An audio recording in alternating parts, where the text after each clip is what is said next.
Gana action niba ushaka kwiga indimi Gana action ushaka kuba umusirimu Gana action. Hamjambo wafuatiliaji wa masomo yetu kwenye njia ya mtandao. Mimi ni mwalimu wako wa Kiswahili, naitwa Vincent Amani. Napenda kabisa tuunganike wote hapa ili kuweza kujizolea maarifa katika somo la Kiswahili. Na tunapatikana wapi? Ni hapa katika Action College.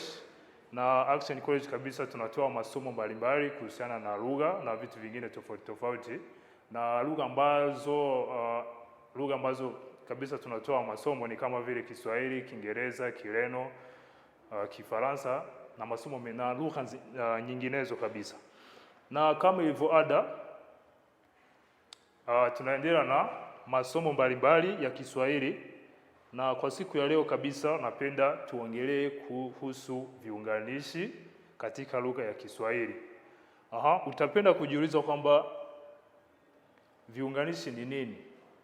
Viunganishi hapa tunaambiwa kwamba ni maneno ambayo yanatumika kuunganisha sentensi au sehemu za sentensi ili kuonyesha uhusiano kati ya mawazo ama dhana mbili.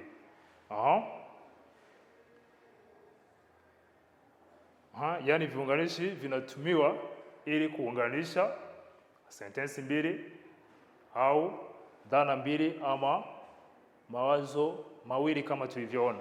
Kwa hiyo hapa tunaenda kuona baadhi ya viunganishi muhimu katika lugha ya Kiswahili ambapo kabisa tunavihitaji ili kuweza kuwa na Kiswahili ambacho kimenyooka, Kiswahili ambacho mtu mwingine akizungumza unamsikiliza vizuri ama unamuelewa vizuri, ama kwa mfano kama unasikiza hizi redio za kimataifa, taarifa ya habari kabisa unaisikia vizuri ama unaelewa vizuri tofauti na kabla ama tofauti na ulivyokuwa.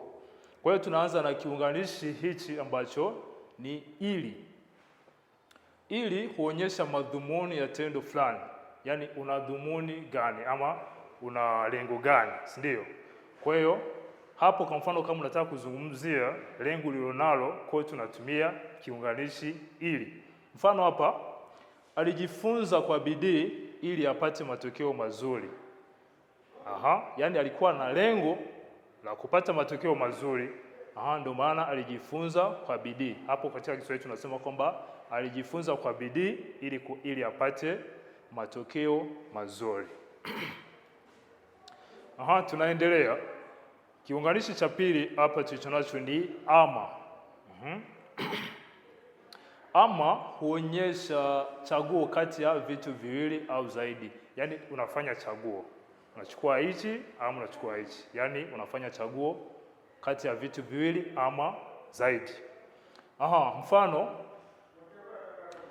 unaweza kuchukua chai ama kahawa. Yaani unaweza kuchukua chai, unachagua chai ama unachukua kahawa.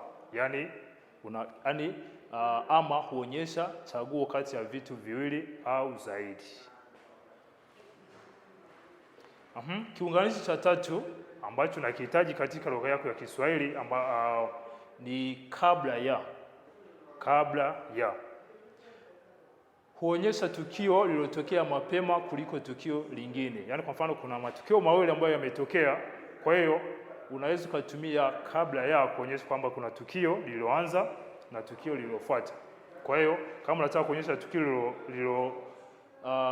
lililotokea mapema utatumia kabla ya.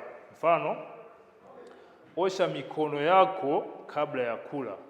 Osha mikono yako kabla ya kula. Yaani huwezi ukala wakati haujaosha mikono yako. Yaani kitendo ambacho kinakuja mapema ni kuosha mikono, alafu kinachofuata ni kula. Ndio maana tunasema kwamba osha mikono yako kabla ya kula.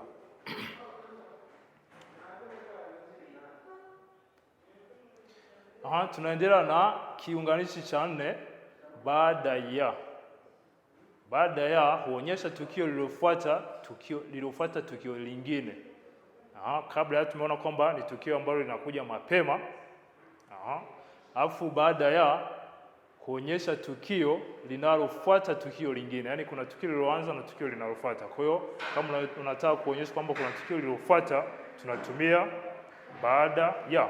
Mfano, tulianza safari baada ya chakula cha mchana.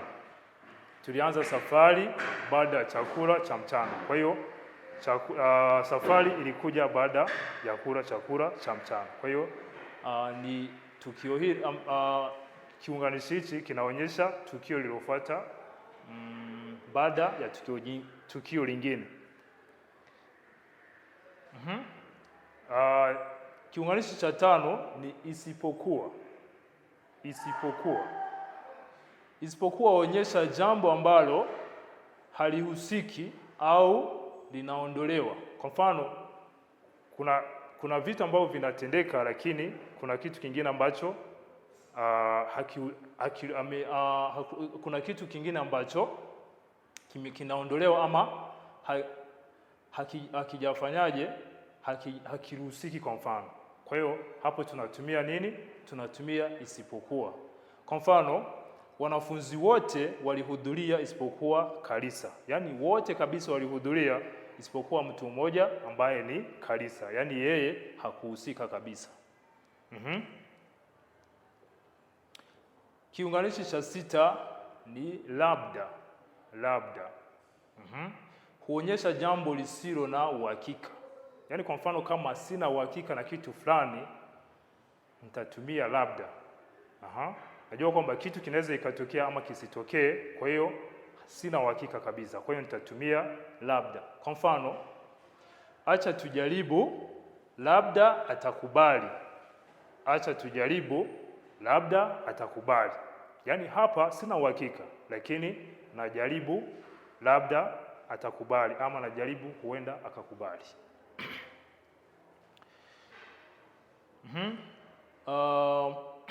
Kiunganishi cha saba ni hivyo. Hivyo huonyesha jambo ambalo linatokea kwa sababu ya jambo lingine. Yaani kuna jambo la kwanza ambalo limetokea na kuna jambo lingine ambalo litatokea kwa sababu ya jambo hilo lilotokea kabla ama lilotokea mwanzo. Kwa hiyo hapo tunatumia hivyo. Kwa mfano, ulivunja sheria, hivyo unapaswa kuadhibiwa.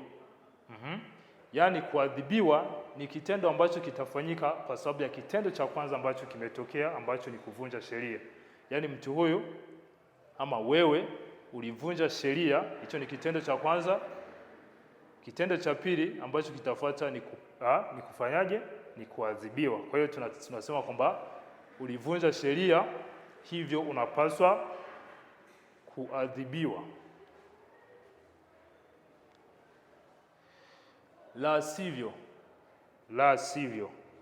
La sivyo hutumika kuonyesha matokeo hasi iwapo sharti halitatimizwa.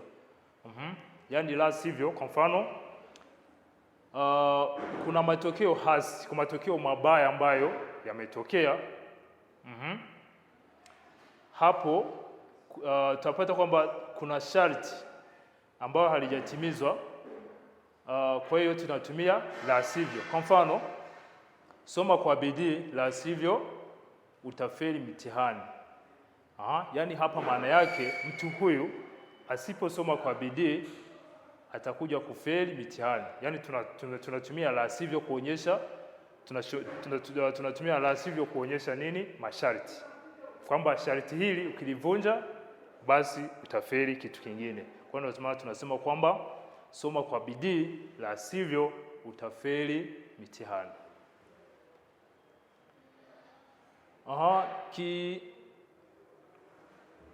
Kiunganishi cha tisa ni sembuse. Sembuse ni kiunganishi ambacho hutumika kabisa na tunakitumia sana. Kwa mfano, wakati tunaonyesha kwamba jambo haliwezekani zaidi ya lingine. Yaani kwa mfano, kuna mtu ambaye ameshindwa jambo, si ndio? Kwa hiyo tunatumia sembuse kuonyesha kwamba hakuna mtu mwingine ambaye anaweza akalifanya jambo hilo. Kwa mfano, hata wenye akili wameshindwa, sembuse wewe mwenzangu. Yaani watu wenye akili tulikuwa tunaamini kwamba wangefanya kitu hicho, lakini wameshindwa. Je, tutakubalije kwamba na wewe unaweza kufanya jambo hilo? Ndio maana tunasema kwamba hata wenye akili wameshindwa, sembuse wewe mwenzangu. Yaani hatuwezi tukaamini kwamba wewe unaweza kufanya jambo hilo, si ndio? tunaendelea na kiunganishi cha 9 ambacho ni hata hivyo. Hata hivyo hutumika kuonyesha tofauti au kinyume cha matarajio. Yaani kulikuwa kuna matarajio, kulikuwa kuna kitu ambacho tunakitarajia, si ndio? Lakini kinakuja kinyume chake. Hapo tunatumia hata hivyo, ama tunatumia pia lakini. Kwa mfano, alivunjika mguu, hata hivyo aliendelea kucheza. Yaani matarajio yetu ni kwamba angesitisha mchezo, kwa mfano akaenda kupumzika, labda akaenda kukaa, lakini ameendelea kucheza. Yaani hapo tunatumia kiunganishi hata hivyo, ama tunatumia kiunganishi lakini. Alivunjika mguu, hata hivyo aliendelea kucheza. Yaani hapo ni kinyume cha matarajio yetu. Ama pia unaweza kusema kwamba alivunjika mguu lakini aliendelea kucheza. Yaani ni sawa na hata hivyo, kama tulivyoona hapo juu. Kiunganishi cha 11 ni ijapokuwa ama ingawa. Huonyesha hali ya tofauti kati ya mambo mawili. Yaani kwa mfano tunaona kwamba hapa kuna tofauti kati ya mambo mawili. Kwa hiyo hapa tunatumia ijapokuwa ama tunatumia ingawa. Mfano, ijapokuwa ana umri mdogo, anajitegemea. Yaani hapo ni tofauti kabisa kati ya dhana mbili. Kwa mfano, mtu ambaye ni mdogo angekuwa anategemea wazazi, angekuwa anategemea walezi, angekuwa anategemea watu wengine, lakini huyu anajitegemea. Kwa hiyo kuna utofauti kati ya dhana hizi mbili. Ama pia unaweza kusema ingawa alikuwa mgonjwa, alihudhuria masomo. Yaani mtu ambaye ni mgonjwa asingehudhuria masomo kabisa, lakini amefanya kitu cha tofauti. Ndio maana tunatumia kiunganishi ijapokuwa, ama tunatumia kiunganishi ingawa. Kiunganishi cha 12 ni ilimradi. Ilimradi huonyesha hali ya kutoa sharti au masharti. Kuna wakati, kwa mfano, unaweza kukataliwa kufanya kitu fulani, ama unakubaliwa kufanya kitu fulani, lakini hicho kitu kina sharti ama kina masharti. Hapo tunatumia ilimradi. Unaweza ukachukua gari langu ili mradi unaendesha kwa tahadhari. Yaani mtu huyo ni kama vile angekukatalia, lakini anakuwekea sharti ili uweze kupata gari lake ama uweze kuchukua gari lake. Yaani sharti ambalo tunalo hapa ni kuendesha kwa tahadhari, la sivyo huwezi kuchukua gari hili. Yaani unaweza ukachukua gari langu ili mradi unaendesha kwa tahadhari. Yaani sharti tunalo hapa ni kuendesha kwa tahadhari. Kama utaendesha kwa tahadhari, huwezi kuchukua gari hili. Kiunganishi cha 13 ni ilhali. Ilhali hutumika kuonyesha kinyume cha hali mbili sawa, yani ni sawa na wakati ambapo ama ingawa. Unaweza kutumia ilhali wakati ambapo ama ingawa. Kwa mfano, watu wanaendelea kulalamika ilhali serikali ishachukua hatua. Hapo unaweza kusema pia kwamba watu wanaendelea kulalamika wakati ambapo serikali ishachukua hatua. Yaani hapa ni kuonyesha kwamba ni kinyume cha hali mbili. Yaani wewe unafanya hichi wakati kuna kitu kingine ambacho kimefanyika. Yaani ni kinyume cha hali mbili. Ama pia unaweza kusema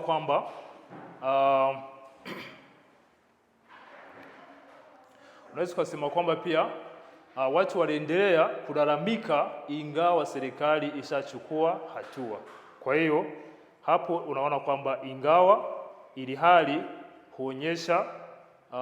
huonyesha kinyume cha hali mbili. Yaani wewe umefanya hiki wakati kitu kingine kimefanyika kwa njia ya tofauti. Yaani hapo kuonyesha kwamba ni vitu vile ambavyo ni kinyume cha kitu kingine, tunatumia ilhali. Kwa hiyo hapa ndipo tunafikia tamati ya somo letu la leo. Nipende kukujulisha kwamba kama unataka mwendelezo wa somo hili, unaweza kabisa ukaja, tutakusaidia. Tunapatikana Tunapatikana hapa mjini kabisa, mjini kati Shike. Unaweza ukaja kabisa, unatufuata, tutakusaidia kabisa kuweza kujizolea maarifa tofauti katika somo la Kiswahili. Kwa hiyo asante kwa nami, nina imani kwamba utakuwa umesaidika vilivyo. Asante kabisa, tukutane katika somo jingine. Asante. Gana action, niba ushaka kwiga indimi. Gana action, ushaka kuba umusirimu. Gana action.